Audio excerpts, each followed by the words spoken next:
Hey! Today, I'll show you how to grow highly transparent alum crystals. In the previous video, we grew alum crystals using a simple cooling method, and the result was an exceptionally transparent crystal. However, there was purely a stroke of luck. Normally, the crystals turn out cloudy or develop cracks, as you can see in this photo. To grow crystals with high transparency, it's important to understand what crystals are and why they can become cloudy or cracked. As you might already know, a crystal is a solid structure, where atoms or molecules are arranged in a definite pattern. For example, this is the structure of an alum crystal. It's pretty complex, right? Crystals grow by stacking atoms or molecules in an orderly manner, repeating this structure as they develop. But it's impossible to achieve a perfect all the time. For instance, some atoms might be missing, the alignment could be off, or impurities could get trapped within the crystal. These irregularities in the crystal structure scatter light, which is why the crystal appears cloudy. Additionally, these distortions can sometimes cause cracks within the crystal. Such defects are more likely to occur when the crystal grows too quickly. So, if you want to grow a crystal with high transparency, it's crucial to grow it slowly.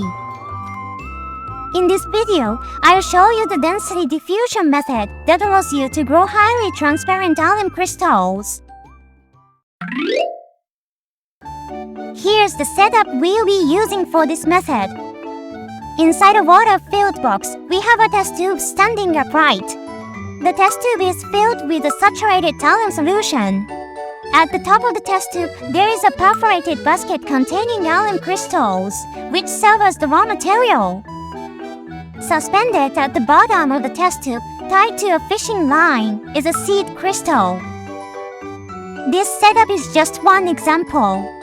You can adjust it based on the size of the crystal you want to grow or the materials you have available. There are 3 key points to keep in mind when building the setup. The first requirement is a tall waterproof container that can be sealed.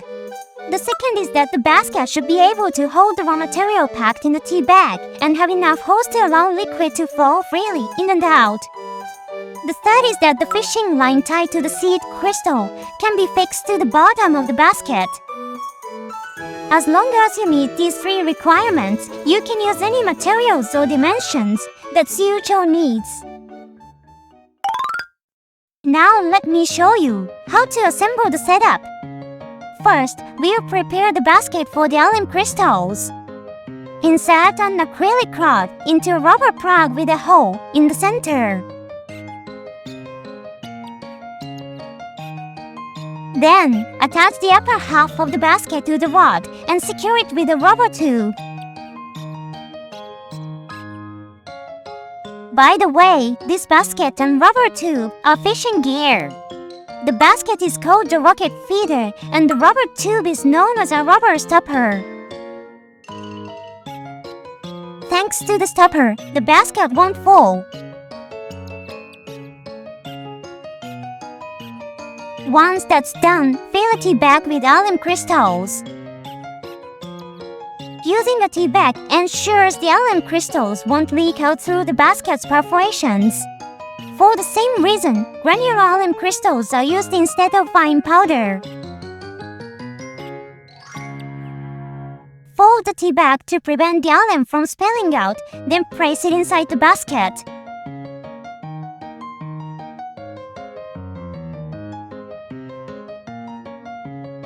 And then, place the tea bag filled with alum into the basket and make sure you can attach the other half.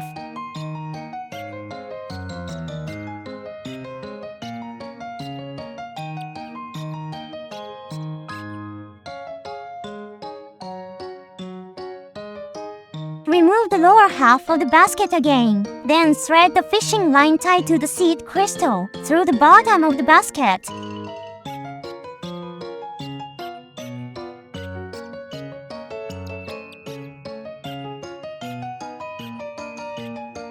Please Please refer to the previous video for details on how to tie seed crystals.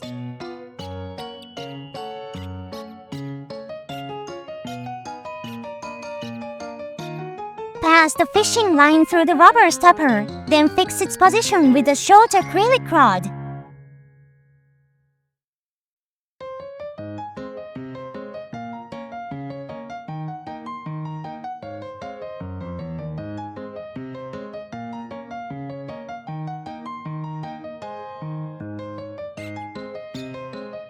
And then, this allows the seed crystal to hang securely under the basket.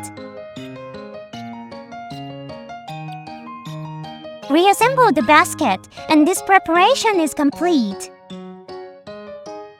Next, we'll filter the saturated alum solution into the test tube. During this step, crystals might spontaneously precipitate due to the agitation from filtering. To prevent this, I recommend shaking the bottle with the saturated solution before filtering. Once the solution is filtered, seal the test tube with the rubber plug holding the basket and seed crystal.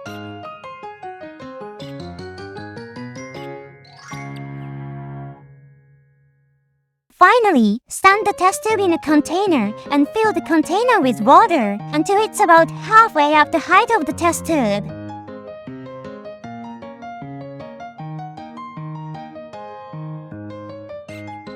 Tap water is perfectly fine for this step.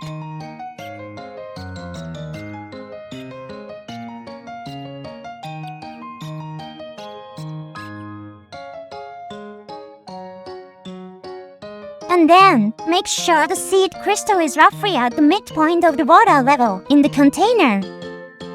So we need to adjust the position of the seed crystal before placing it in the solution. And that's it. The setup for growing alum crystals is ready. Now, leave it in a place with stable temperature and good ventilation. Over time, alum's crystals in the basket will dissolve and diffuse into the solution, allowing the seed crystal to grow slowly. Oh, I almost forgot. Make sure to replace the tap water in the container regularly to prevent it from going bad. Here's what the crystal after 1 month. It's grown significantly. Now, let's take out the crystal. Remove the basket, cut the fishing line, and wipe off the solution with a paper towel.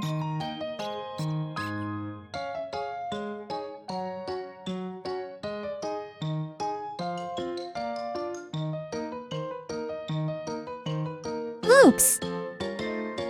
I almost broke my crystal. And here's the final result. The crystal we grew is highly transparent, just as we intended. Isn't it so beautiful?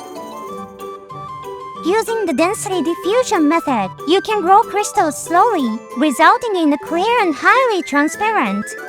But why does the density diffusion method allow for slow crystal growth? Let me explain. In this method, the test tube containing the alum solution is partially submerged in water. The water in the container is slightly cooler than room temperature due to the evaporative cooling effect, about 1 degree Celsius lower. This causes the saturated solution in the test tube to cool down, leading to seed crystal growth. At the same time as the crystal grows, the density of the solution at the bottom of the test tube decreases. This creates a density gradient within the test tube, resulting in slow convection currents. The less dense solution from the bottom rises to the top, where it warms to room temperature. As it warms, it dissolves the alum crystals in the basket, becoming saturated again. The denser, saturated solution then sinks back to the bottom, repeating this crystal growing cycle. Because the temperature difference in this setup is small, the convection currents are slow and the crystal grows gradually. This slow growth minimizes structural defect, allowing for the formation of a clear, transparent crystal. As far as I know, the density diffusion method is a crystal growth technique that was developed in Japan at least 20 years ago. It seems to be modeled after a method called hydrothermal synthesis. Hydrothermal synthesis is a method used to create synthetic crystals like emeralds and quartz. Here's an example of a hydrothermal synthesis apparatus. This is taken from Tyrus Company website. The setup includes a tall vertical vessel, just like in the density diffusion method. In the lower part of the apparatus, the temperature is kept high to dissolve the rock crystalline material. Meanwhile, the upper part is maintained at a relatively lower temperature to grow seed crystals. In hydrothermal synthesis, the arrangement of the upper and lower parts is opposite to that of the density diffusion method. This is done to suppress convection. If convection is too strong, rapid growth can occur, which lowers the quality of the crystals. To address this, the growth area, where the density is lower, is intentionally placed at the top. There are also other ways to suppress convection. For example, this apparatus has a metal frame called a baffle in the middle to help reduce convection. Another important feature is that hydrothermal synthesis often uses a strong alkaline solution to dissolve crystals, which normally wouldn't dissolve in water. The crystals are then grown under high temperature, high pressure conditions. Now, back to the density diffusion method. It uses the heat of vaporization from an external water box to create the temperature difference between the upper and lower parts. Looking at it again, this is quite a clever method. It allows crystals to grow slowly and beautifully with just a small temperature difference and no need for electricity. Of course, it can't grow quartz crystals. However, adapting it to grow familiar crystals like alum in a simple way is such a brilliant idea. So in this video, I introduced how to create highly transparent alum crystals using the density diffusion method. Did you enjoy it?